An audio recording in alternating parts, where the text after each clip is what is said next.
मैं देखता हूँ, मैं घर पर आ।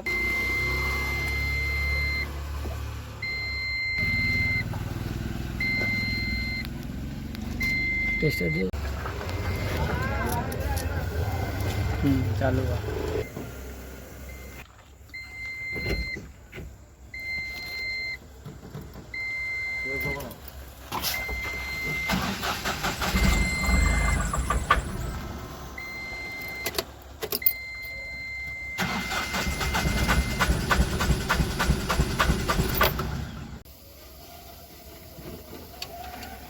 ते गाड्या एअरलॉक वर तर डायरेक्ट डिझेल झालं ते चालू आहे नहीं, लॉक हो तो इंजेक्टर खोलना। समजलं हाँ, डिझेल पावसाला और आप